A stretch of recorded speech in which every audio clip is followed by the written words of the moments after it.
And we are live. Hello, everyone. Fla from the Blockchain Game Alliance here. Super happy to have you today with for our new members presentation.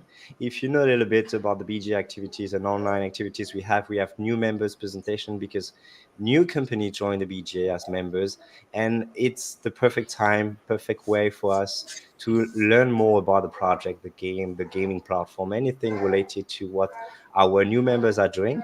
And without any further ado, I would love to have Dibio from Turf to speak. So, Dibio, whenever you're ready. Hi everyone, this is Debyo, and I'm the co-founder and CEO at Turf Gaming. Been in this industry for a good amount of time, nearly 8 years. Would love to showcase what we are building at Turf. And yeah, should I start off with the presentation club? Or Exactly. When you're ready, you can share the awesome, screen. I will be the one to push it on live to everyone. awesome. Sure. Is it visible? Okay, I'm saying something. Here you go. Awesome. So hi again, this is Divya again, and I'm the co-founder at Turf Gaming. We are empowering every game to amplify their competitive excellence and scale globally, and that's how we are revolutionizing the esports economy. We empower the majority of the games to gain an unrestricted access to the global competitive landscape, and that need to be done from the game's perspective, where we are giving access to all the games to be esports ready and enabling or and equipping the host with the right set of tools to host any type of competitions that they want. You know how YouTube has revolutionized the creators economy. With Turf, we are trying to do the same with the gamers economy. Where the gaming industry lags is the effective collaboration between games, gamers, and esports communities or guilds that are out there in the ecosystem, where gamers' retention is one of the biggest challenge. And that's exactly what we are trying to solve. Now, the current problem of the esports industry is the gap of collaboration between the esports segment and the IP holders that are actually developing it. There is a huge gap of infrastructure and the trust within the competitive gaming industry, resulting in a localized reach of games to gain the competitive excellence for their game or to trust a third party, which is a bottleneck and expensive. That's where Turf comes in. Turf brings a permissionless event hosting infrastructure and the distribution network of global esports industry. We are making sure that esports hosting for any game can be permissionless. It is equipped with trustless payment infrastructure and an end-to-end automation. With that, every gamer should be able to actually store all their credentials or the street credentials inside a single portfolio that is out in the network. We are enabling all the games to seamlessly adopt the competitive aspect and make them focus on the innovation that they want to do. That's where we are sorting their distribution channels. We are curating our own in-house distribution network of all the tier 2 communities across the globe so that any game integrated with us can leverage the whole ecosystem. For this, Turf is layered into three parts. First is Turf ID or Turf Connect. That's the global identity for gamers, and it's the gateway to the access the ecosystem and be a part of the esports economy. Next, the heart of the whole system is Turf Engine. That's a protocol layer. It's a chain agnostic infrastructure providing every Web3 and Web2 game the necessary stack to manage and enable global participations for their events that they are doing. Next is one of the crucial segment where we are curating an engagement hook with dynamic prediction market, which all the viewers can be a part of the game and they can actually earn from it. This is where Turf is creating an impact from the host perspective as well as from the gamer's perspective, where gamers are getting more exposure and more odds of winning. And from the host perspective, we are bringing the cost down so that this whole system can be scaled globally. You know, a lot of players have been there in the ecosystem and in the competitive gaming ecosystem.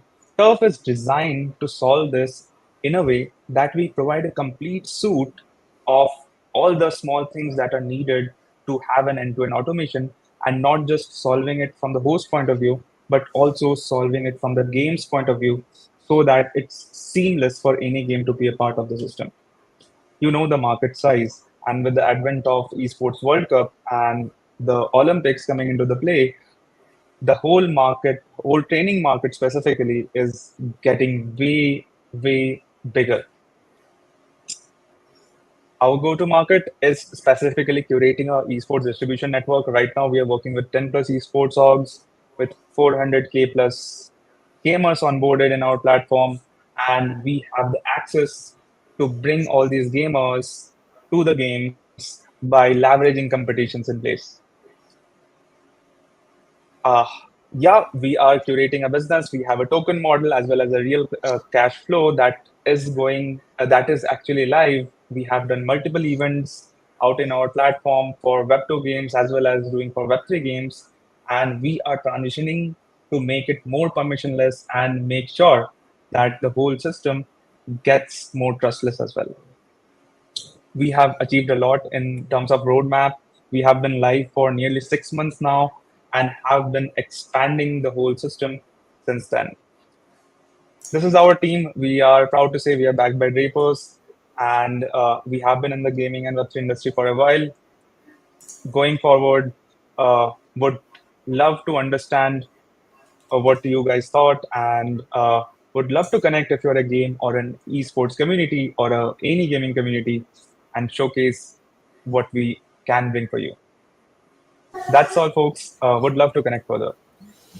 Awesome. Love it. Super effective. Thanks a lot, Debut. I'm also super excited about that. I think there are many synergies to seek with other members, as you said, gaming communities, but also games. And I'm super happy to see how we could help you on that. So also triggering a conversation about how to improve the esports scene is super important, and how Mhm. blockchain should be a part of the mix.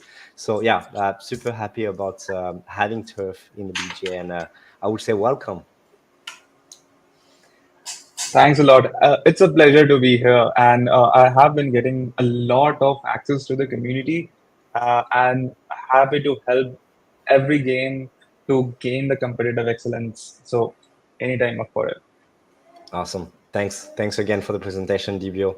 And we'll go to the next speaker, Alan. Alan, super happy to have you with us today. Definitely being a long fan about what you do with Laos, or always have been super interesting in the in the different articles you release as well in a regular basis based on the ethos of blockchain in gaming as well. So super happy to have you as member, but also to have you today. So whenever you're ready, you can start the presentation. Thank you very much, Flav. That's a very kind intro. I'm also super happy to be here. Hopefully you can see my screen. There it is. Yes. So my name is Alan Evans. I'm one of the co-founders of Laos Network, and I'm also the CEO of Freeverse, which is the private company that has been building Laos over the last year or two. And what Laos is a layer one blockchain, unlike other layer one blockchains that you have seen, and I'm sure many of you use. And it's specifically focused on reducing the cost of minting of tradable assets, of NFTs. And what I want to talk about today is how that actually enables free-to-play game mechanics with Web3 games, or merges those two worlds. Now, we're all very familiar with the concept of free-to-play, right? So here's a little figure at the bottom here, which shows the percentage of global gaming revenue from free-to-play versus premium, like pay-to-play, if you like, right? And over the last 10, 15 years, we've seen that the percentage of revenue from free-to-play games as a breakdown of the global gaming revenue just increased and carries on to increase. Like one wonders how much life there is left in the old model of actually buying to play a game at the start.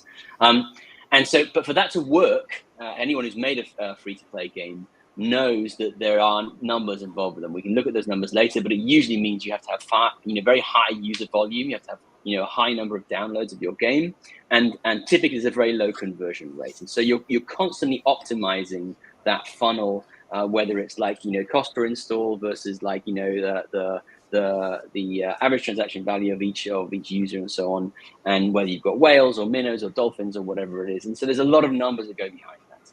Now, if you move away back into the reason that we're here, right, which is Web3 in gaming, up to now, generally what we've seen is that you have a much lower user volume and therefore hopefully a much higher conversion rate, right? We haven't seen that many games that have Web3 components. I hesitate to call them Web3 games. I think we're moving away from that now. We haven't seen that many that have the typical, tens of millions of downloads that you see with your average free-to-play game on the app stores. And one of the reasons for that is that combining free-to-play mechanics with Web3 mechanics is very, very difficult, right? So free-to-play is all about getting as many players downloading the game as possible and converting some of them to paying customers. And integrating Web3 with that mechanic is very difficult. And that's what I want to talk about today, and why Laos, what we're building, we've built, helps solve that problem in a certain way. So let's just look at some typical, this is your average free-to-play. Anyone who's, I don't know so much about free-to-play. I'm not a massive expert. I have released a game or two free-to-play, but I'm not, we don't pretend to be like, the monetization manager of Scopely or anything. But it's generally a very high-level rule is this rule of tens, right? So for every million downloads you have, actually only 100,000 of those will be active users. Actually, only 10,000 of those will actually pay. And only 1,000 of those will actually pay a lot, right? So you have to, if you're looking at the numbers for this, right? So let's imagine that 10,000 people, they're paying €1 a month. Maybe the whales are paying 20, 30 euros a month or whatever it is. For 1 million downloads, you're probably getting between 10 and 20,000 euros or dollars a month in revenue, and that's before costs of advertisers. Before there are extra rows on this table which go above this with regards to cost per click and cost per install and all that kind of stuff, right? And so, but realistically, with these kind of numbers, where 1 million downloads, you're looking between 1 million downloads equates more or less ballpark figures between $10 and $20,000 a month in revenue, right? Not in profits. Now, the biggest problem with this for Web3 is that every single one of these downloads will need Web3 stuff, right? As soon as someone, if you have a Web3 game and the gamer automatically starts with, and you want the gamer to engage with Web3 things, then automatically they're going to need a wallet, right? They're going to need to be able to trade some assets. They're going to have some sort of NFTs. They're going to have to sort of go to a marketplace and figure all that out. There's a whole bunch of stuff here that you need to have for every single player who downloads your game. And the problem is if they're playing free to play, you have to give this stuff to them for free, and this stuff can be quite expensive, right? So, there's the two challenges here is if you're looking at how, say you've got a free-to-play game and you want to gift your players an NFT or 5 NFTs that they can start doing stuff when they can upgrade them and then sell them on the markets or whatever. That's just not scalable, right? If you have a free-to-play game and you're looking at those numbers before, when you need to hit at least 1 million downloads in order to get some reasonable profits, right? Then to mint 1 million NFTs on, for example, Polygon, right? It's going to cost you $25,000, right? So just the cost of minting NFTs for each of those new downloads is going to be more than your revenue that you have for the game that month, right? It's just not doable. And then even if it were, the congestion that's caused by minting NFTs at scale for new users causes spikes, right? And this is a graph here. You don't need to look at the legend very much, just look at the spikes. This is congestion here from games or popular apps that were released on Polygon over the last few years. Each of these times basically blocked the chain for several hours, if not days, right? Because there was a spike in popularity, and these weren't millions of assets. These were like hundreds of thousands of NFTs that were being minted at the time. And so at the moment, free-to-play and Web3 just doesn't mix. It just doesn't work, right? It's not scalable. So what do? You try and find a way around it, right? So what you do is you say, okay, fine. I'm not going to activate the Web3 stuff for my gamers for each download, right? I'm only going to activate it when I when they show interest in the Web3 stuff, right? So one way of doing this, you can call it gating, right? So as soon as a user pays to unlock an NFT in the game, right? They might do it with an in-app purchase or whatever. Then you can give them a wallet, then you can mint that NFT, and because they're giving you some money, then they're justifying the spend. But even then, that can still be a cost if you're gifting them lots of NFTs, right? The other thing is you make the Web3 component super expensive, right? You say, wow, you can only start playing Web3 stuff if you're willing to pay $100 on some basic entry level NFT, which may or may not increase in value with its scarcity. I think we've moved away from that whole NFT speculation model right now. I think that's a thing of the past. It happened. It was cool. It was great. I think the whole speculation and scarcity of NFTs is going to exist for a while, but it's not the main use case for tradable assets in games. Or you can use centralized services that reduce the cost for you, right? And there are loads of those. Immutable are a fantastic company with a great product. There's a question how decentralized what they are and so on, but they managed to get around a lot of the problems with of the scalability and so on and cost by arguably centralizing a lot of their services. And there are other companies and services that are doing something very similar, right? So what if you could actually do it the right way, right? What if you could mint NFTs in free-to-play games and make it cost feasible, right? So every download you have in a game, you could gift those assets. And so one of the games that I released in the past was a football manager game where you were given 18 players of your football team for free, and they were all NFTs when you signed up for the game, right? So every new user in the game was given 18 NFTs for free, right? And that means that the players could then upgrade and trade, upgrade their assets, evolve those assets, make them more valuable based on how they've played, and then start trading them in the marketplace. And you can control that marketplace because you can release new assets through in-app purchases, and so you can control the price of that secondhand market. You can reduce farming, you can reduce economy outflows. You have much more control in that. And so if you are able to gift NFTs without worrying of the cost of congestion to the users, it opens up a whole bunch of amazing game mechanics and models that with Web3 gaming right now just aren't feasible. And that's exactly what Laos does, right? That's exactly what Laos does. Laos is a layer 1 network. We're actually a parachain on Polkadot that we're fully EVM compatible. And what Laos allows you to do is mint NFTs on any blockchain you want without paying native gas fees. So you want to mint 1 million assets on Polygon, you can mint them on Polygon. You want to mint 1 million assets on Ethereum. Why would you want to release a game on Ethereum? I don't know, but you could if you want to, then you can do so as well. Right now, we have support for every single EVM chain. And in principle, we can do it with any chain that supports smart contracts. And we do this without bridges, without wrapped currency, without the user even knowing what Laos is. What the user sees is a regular NFT in the chain that you wish. So if you want to have your users in Polygon, you can use Laos to mint your assets in Polygon. They appear as regular assets in Polygon. They appear in the user, the user's wallet, the Polygon wallet of that user. They appear in the marketplaces that you want them to appear. They are traded in Matic. They've done all those things. You want the same thing happen to Arbitrum or Optimism or Wax or whatever you want, you can do that too, right? The gamer doesn't even need to know about Laos. They don't even have to own Laos tokens or anything. Once the asset is minted paying in Laos tokens on the Laos chain, and that asset appears then as a regular NFT on Polygon or any other chain you want. And just to show you an idea of the price comparison, to mint 1 million NFTs with Laos, it would cost you $6.50. $6.50. So suddenly it makes it feasible, that idea of being able to run a free-to-play game and gift NFTs to every single one of your new users, therefore encouraging them into that Web3 ecosystem. How do we do that? Very, very briefly, what we do in Laos, we use this feature of Polkadot called Universal Location, which allows us to basically deploy a 71 smart contracts in the EVM network of your choice, whether it's Polygon or whatever it is, and point that to a sibling collection in Laos. So once that link has been made, every time you mint paying only gas in Laos. It's extraordinarily cheap, as we've just seen. But once it's been minted, it can be evolved based on how the user uses the assets. But all the trading happens in the other chain, if you like, the ownership chain, like, for example, Polygon. You can test it. You can try it out right now, right? So we actually went live. TGE was just a few weeks ago. We haven't got everything fully activated yet. We're activating the EVM so that we can actually go to production probably in September. We'll be launching our token on the exchanges in September as well. But everything is live and working on a testnet and has been very stable for the last 6 months. We have several games that have been testing things out and building stuff and building it into their infrastructure.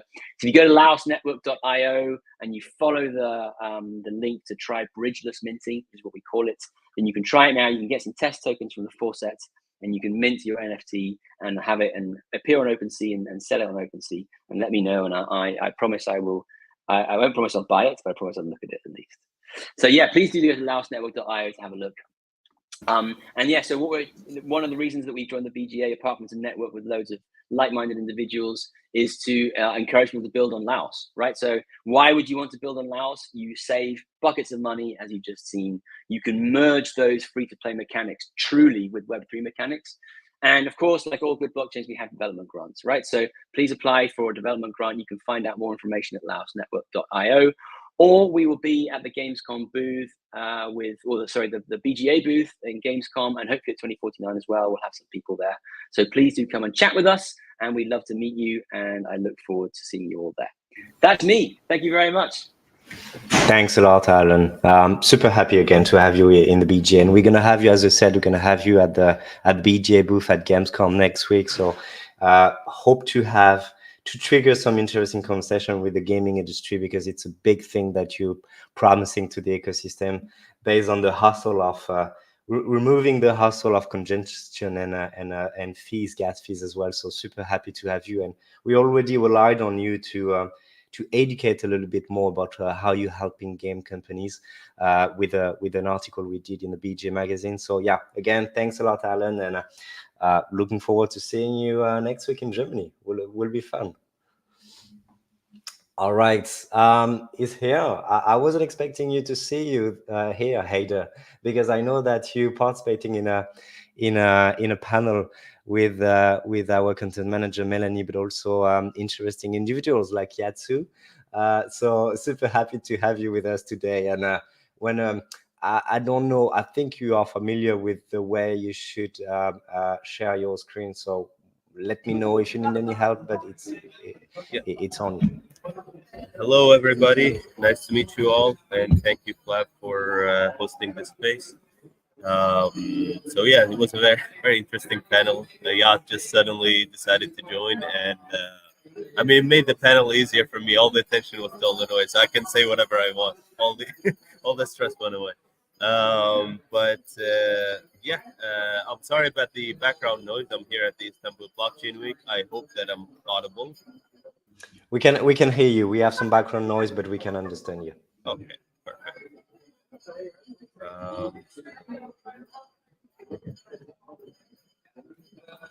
I'm just gonna share my screen. I think. Yeah, you have the present button. Same thing for you, Nick. Just for your information, you have a present button below in the middle, and you can share your screen. And I can see, Hader, that you're doing it, and it is live. Yeah, you got it. Okay, perfect. So a little bit of background about myself. I was part of Consensus for a little while. We spun out a project from there. Still a company that is actually still a BGA member. It's called Community Gaming. It was mentioned in one of the slides before this one. I was happy to see that.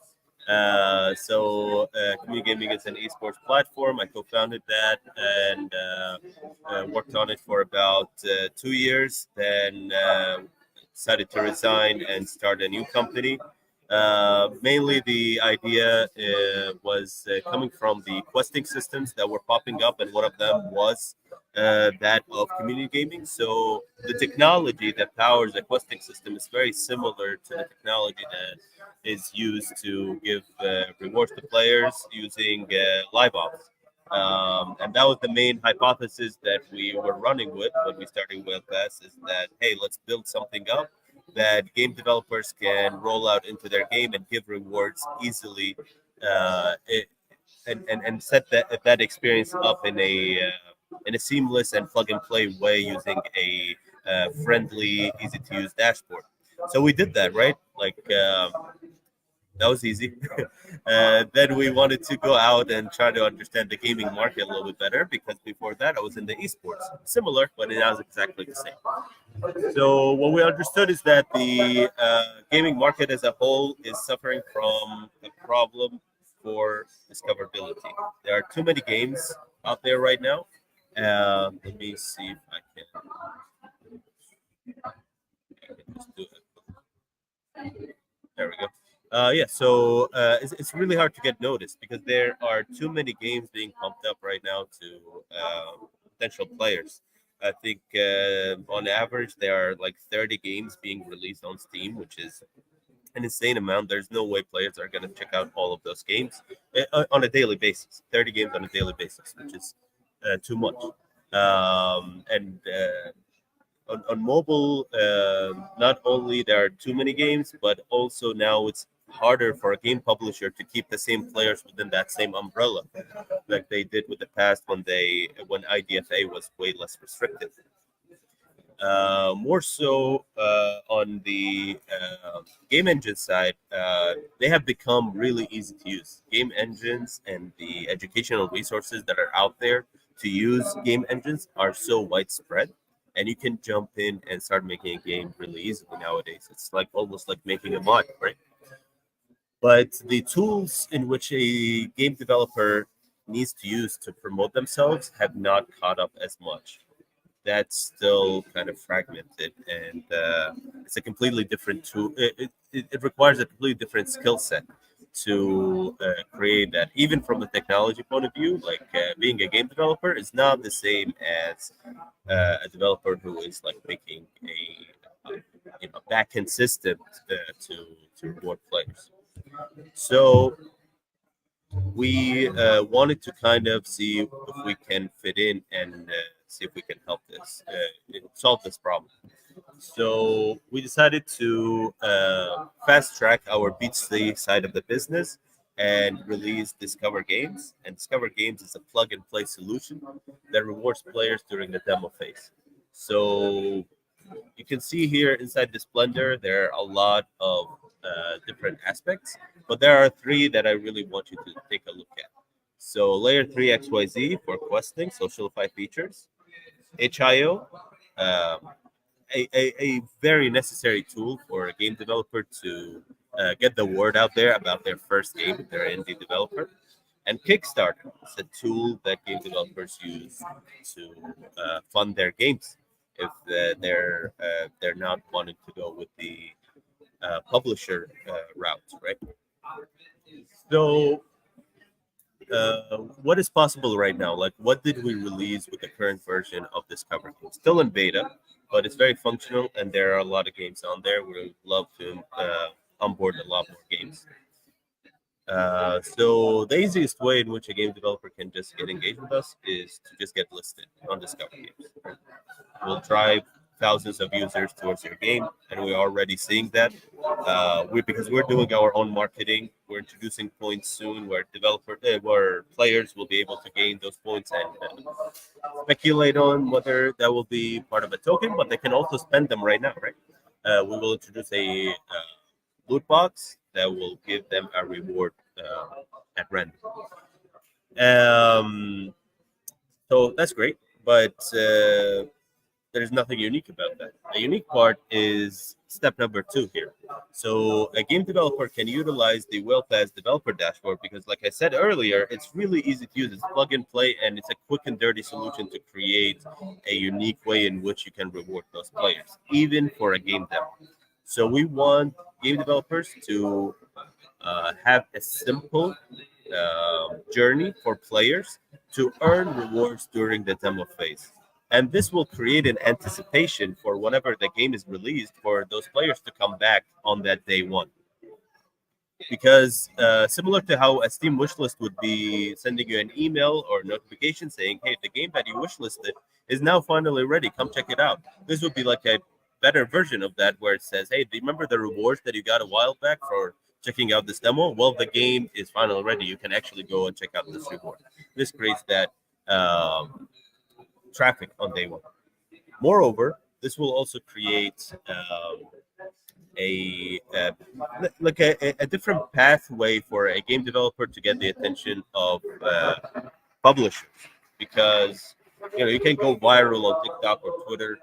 You can try to reach out to people. You can do demo days. There's a lot of conferences that do demo days or online ones, but we're trying to create another avenue for game developers to take part of.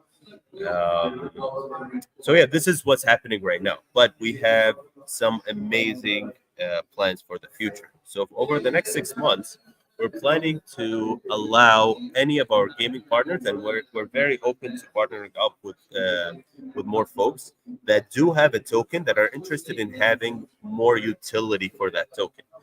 And this utility would be going back a step further, step back. If you are a player who just checked out this demo and you love what you just saw, you want to see the full version of this game, and you have some tokens from one of those partners, you can actually stake your tokens towards that demo. And what that would do is basically put you on a whitelist for the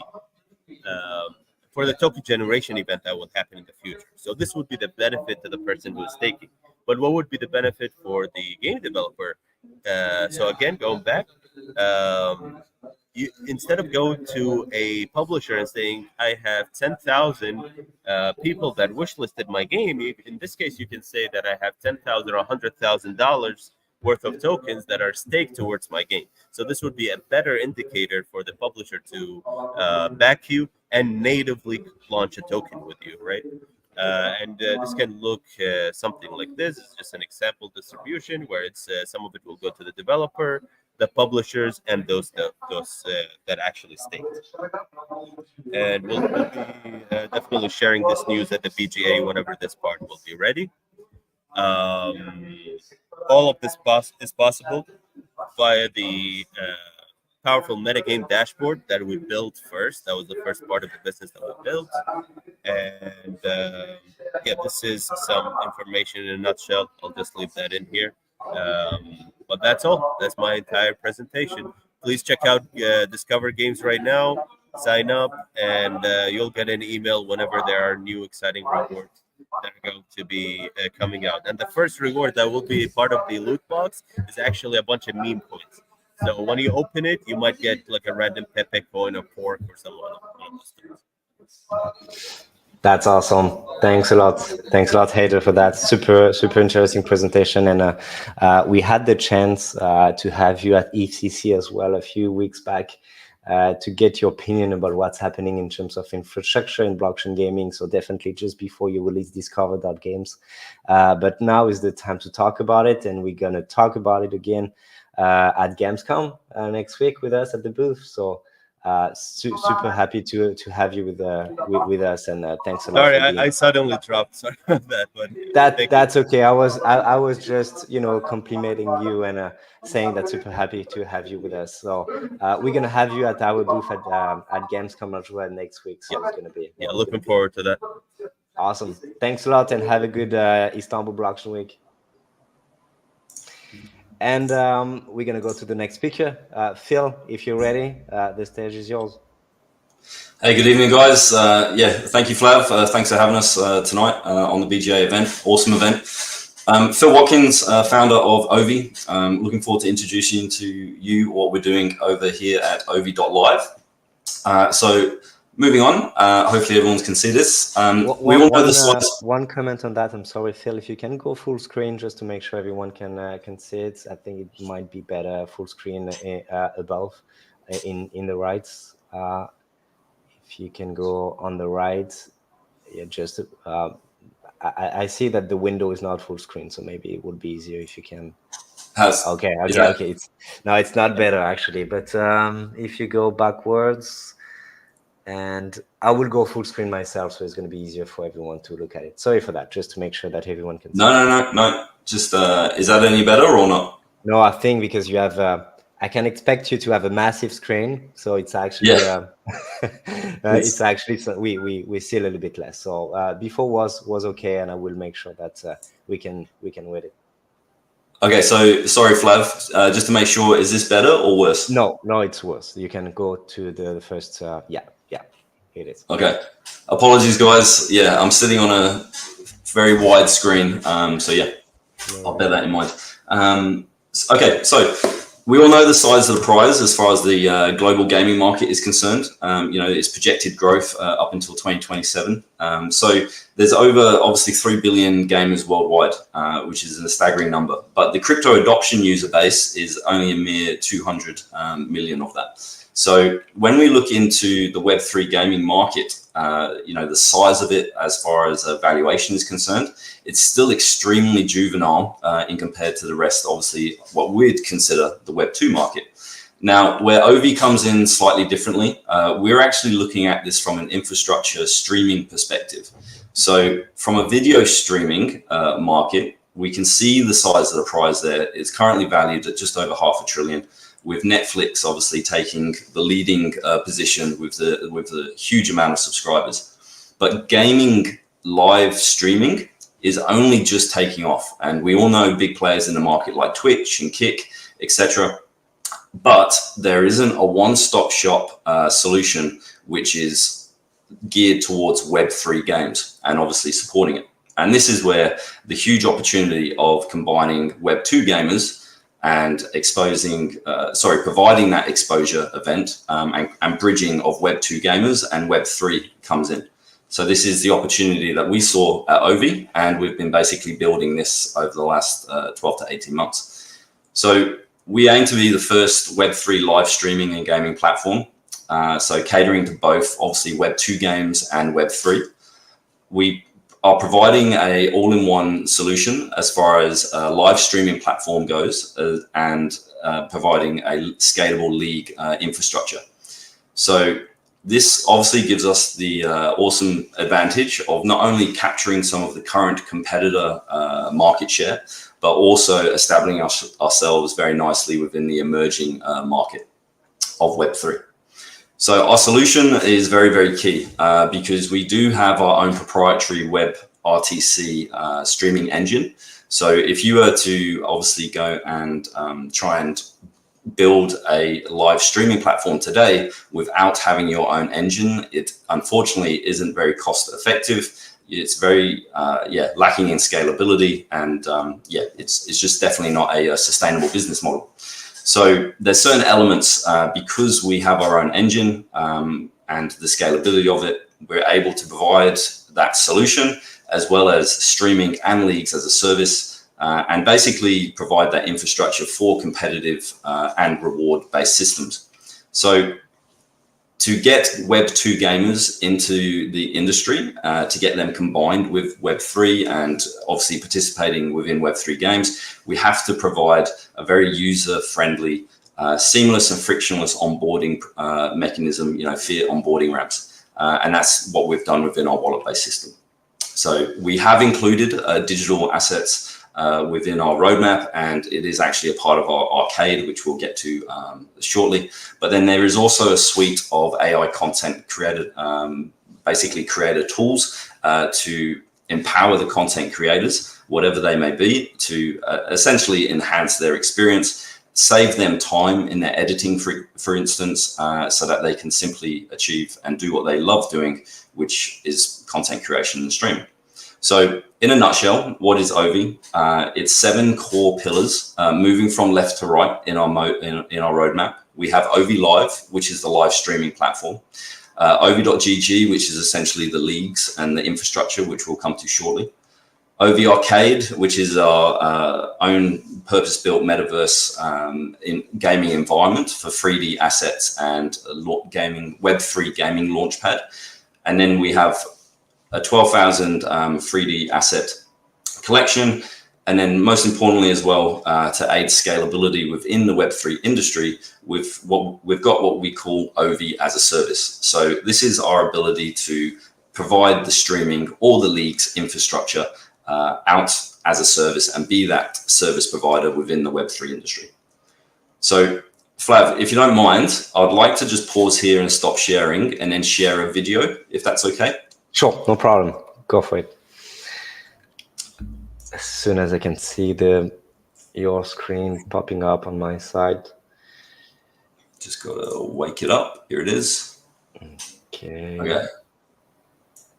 So hopefully this is a lot better viewing than the previous screen. Okay, I think I can see something there. Yes, you can go for it. Okay, cool. So there'll be a bit of a pause and a stop, but I'll basically narrate as this goes through the video.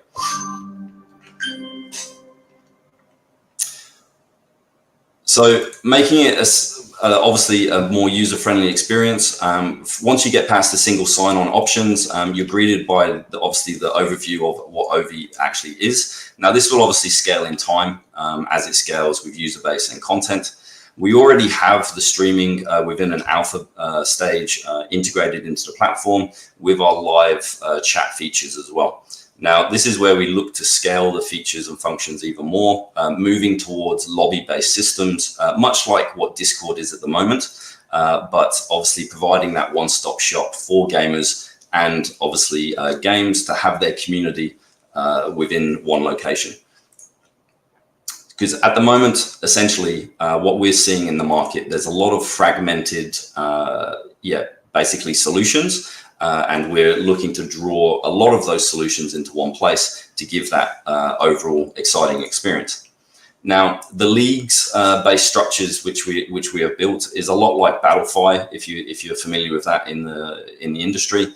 And essentially, it's an environment where games themselves, organizations, tournament organizers can set up essentially leagues for them to host those competitive gaming tournaments, be it over a weekend or on a quarterly basis or whatever the time frame may be.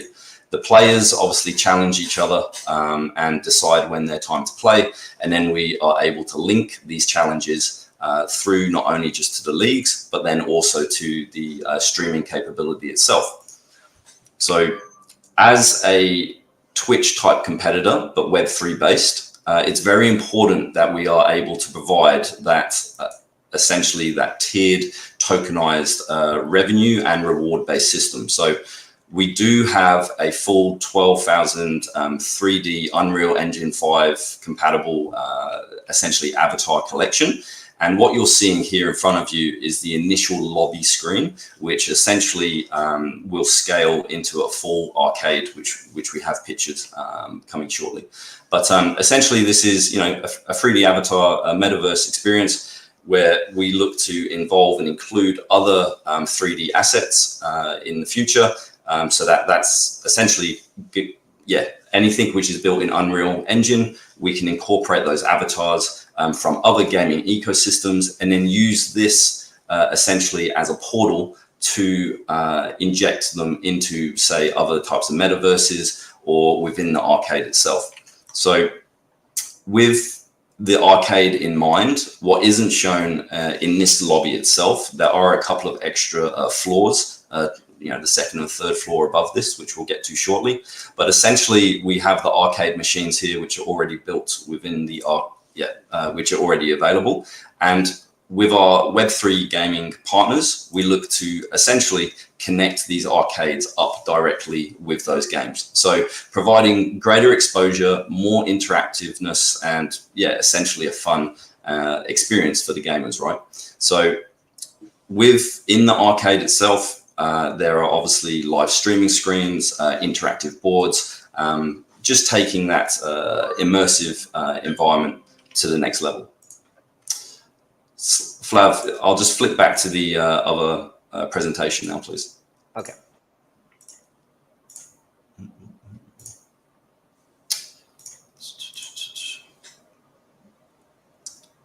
Okay, so what I've essentially just shown is phase one, and then the basically our go-to-market MVP, and bringing that all together. So really, that makes us stand out is our future.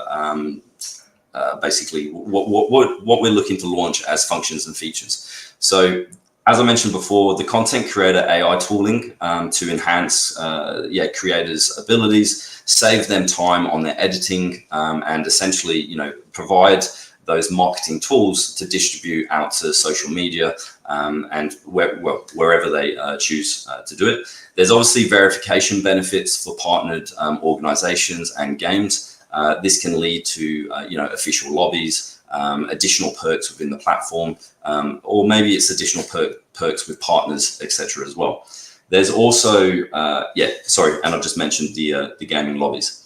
In Q1 of 2025, because we have the streaming engine ourselves, we're able to actually take it that one step further. So by providing streaming as a service, what I'm referring to is if there's additional products which require streaming itself, and that could be a conference-based product. It could be the ability to, essentially create mobile SDKs. So the mobile based game can then directly stream through to our platform. That is also coming and on the roadmap as well. It's about maximizing that exposure, but doing it the most cost-effective way possible for the industry, for the partners, and obviously that's how we all scale together.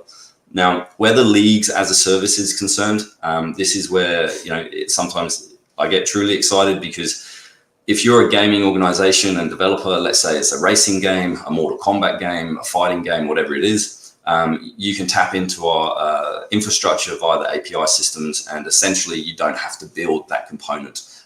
We've already built that solution, and it's up to you whether those leagues are essentially a white labeled solution, which are just separate for yourself, or it's inclusive within the already established gaming league environment, which is within the OV ecosystem. So we're trying to provide that method of exposure, essentially, for games and developers as well.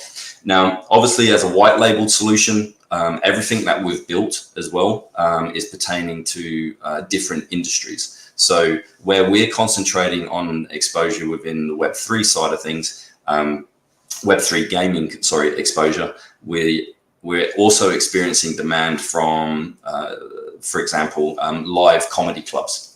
They want the whole Web3 environment and all the infrastructure that we are providing, but nothing to do with, obviously, the Web3 gaming. So that's fine.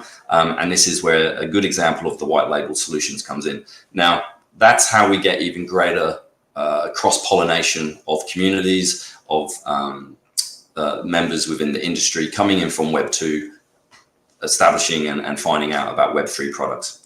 So we're certainly trying to provide that link and that web. We have quite a diverse team, 3D asset creators.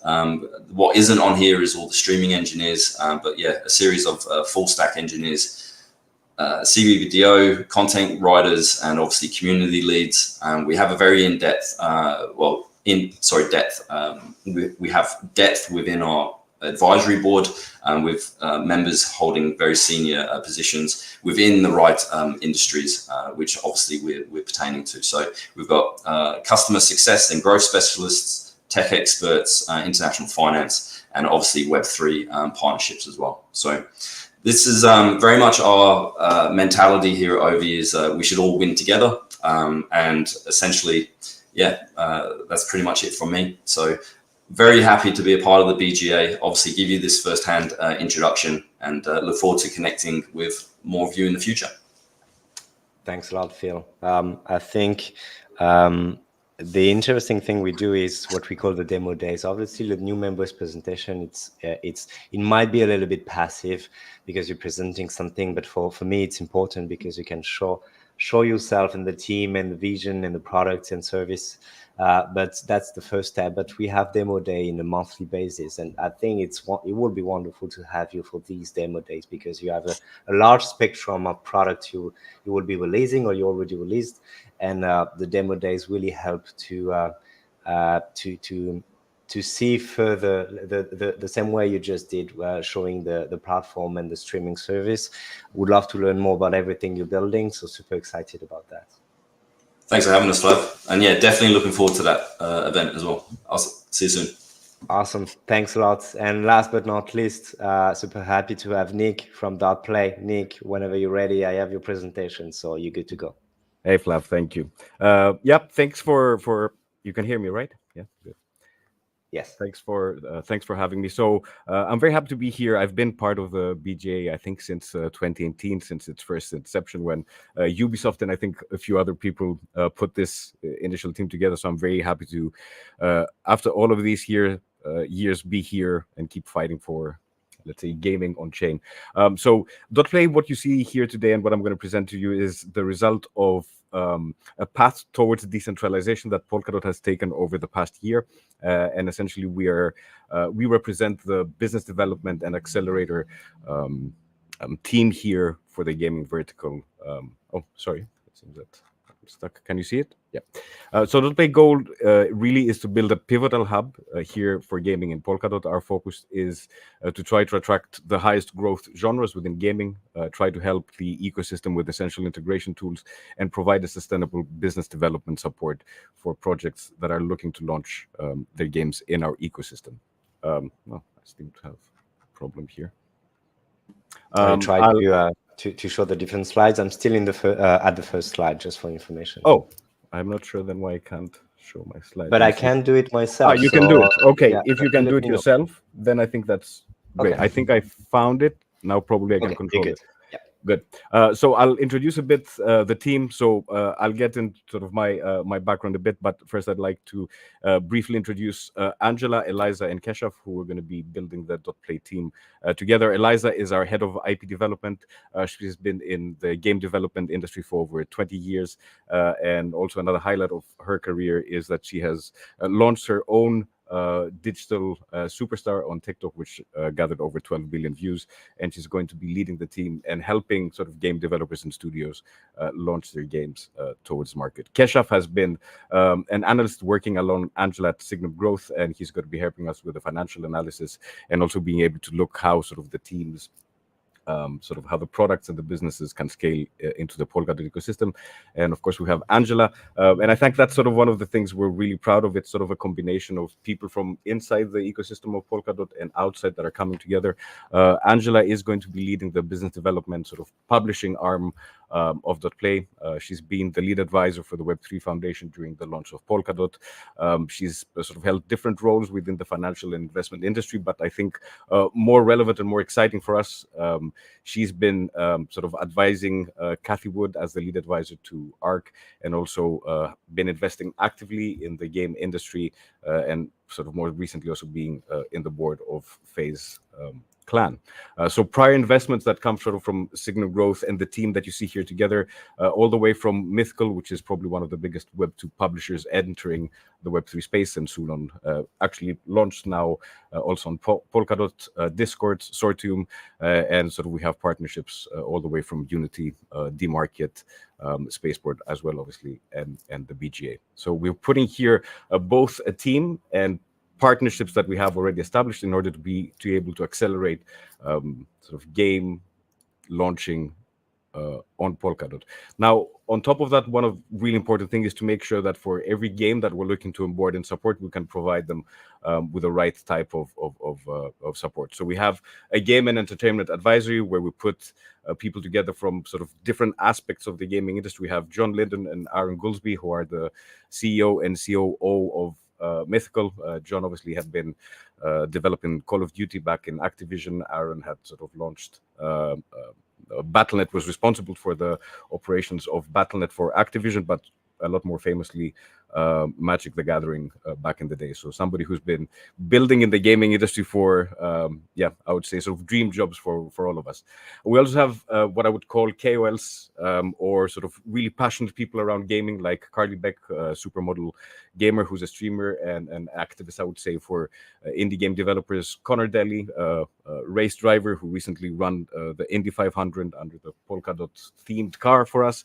And obviously Maria Menounos, who not only passionate about wrestling, but also about gaming and here to support games looking to launch in Polkadot. Now, the other side of our board is obviously a technical and, let's say, legal advisory board, where we have aspects such as like Cedric, who's my co-founder at Ayuna Network. So people who have worked on the technical side on both, I would say, substrate and EVM solutions, like Seconits on Moonbeam, to be able to give, again, the best possible support for games looking to enter this ecosystem. Now, the third part, or the third pillar that comes with .play and is sort of the final puzzle of the cake of this decentralized approach that we're taking. This team also that you see here requested about a month ago through open governance in the treasury, a total of 400,000 dots to replenish what we call the .play bounty, which currently will have 500,000 dot, which we can use in order to accelerate game adoption inside our ecosystem. That means supporting, superstar teams that are looking to build their own experiences with revenue shares or different types of ways that we can support them. And so that's sort of the third part that gives our team a lot of flexibility of how we can support gaming on Polkadot over the upcoming year. So we have our partners, right? So that means that for anybody that's looking sort of to explore Polkadot potential as a solution to launch their game, I know that it's not sort of the most common chain that everybody has associated with gaming, and that's probably one of the reasons why we're here. Because as we stand today, besides that team, you have a number of partners, including Alan from Laos here, Mythical, you have Moonbeam, you have Ayuna Network, Unique, who have been building NFTs in this ecosystem for a lot of years. Tanzi, who gives you the possibility to launch your own app chain literally within minutes. There's a gaming hub which we're building where you'll be able to find solutions like our partnership with Unity for the Polkadot Unity SDK, and we'll keep building on that.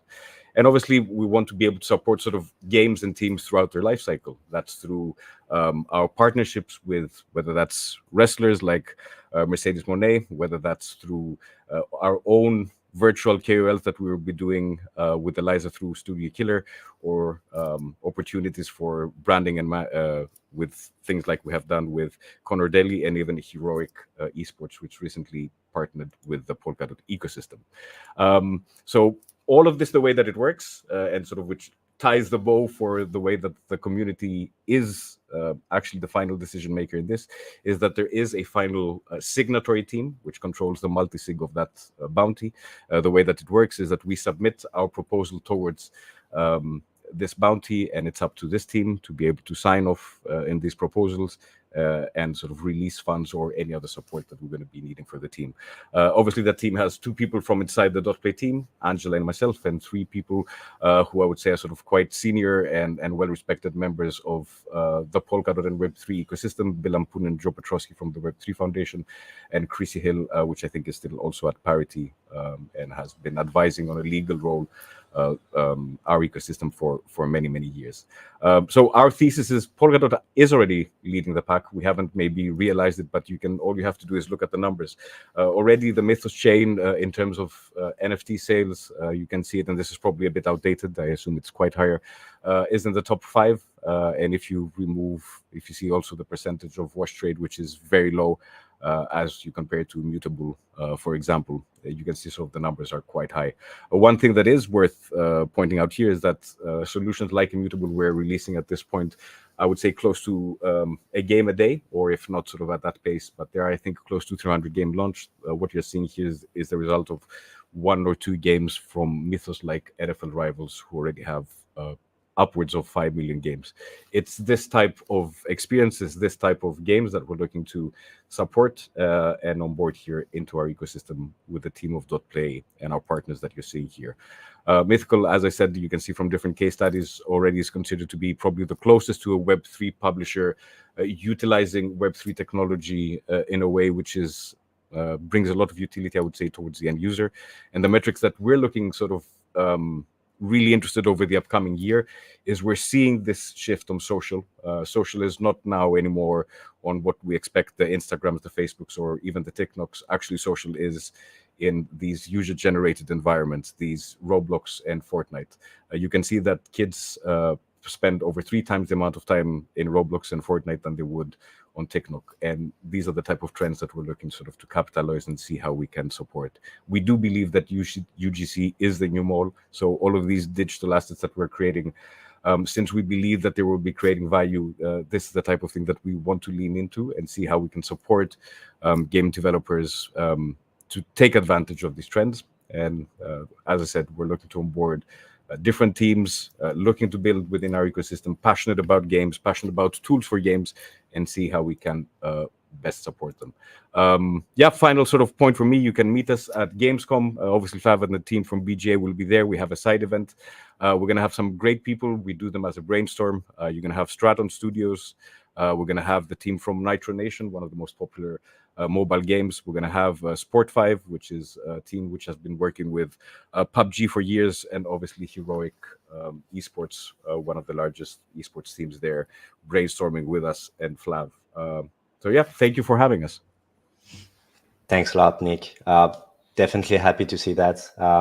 We're gonna have, like, we worked together at first during GDC to give awareness about what you were about to launch with Dot Play, and super happy to see what's happening right now. So looking forward to our chat in Gamescom as well, and see how we could bring more values to what you're building on your side and all the ecosystem you're having. So yeah, obviously knowing you very well, I'm always excited to work with you. So thanks again, Nick.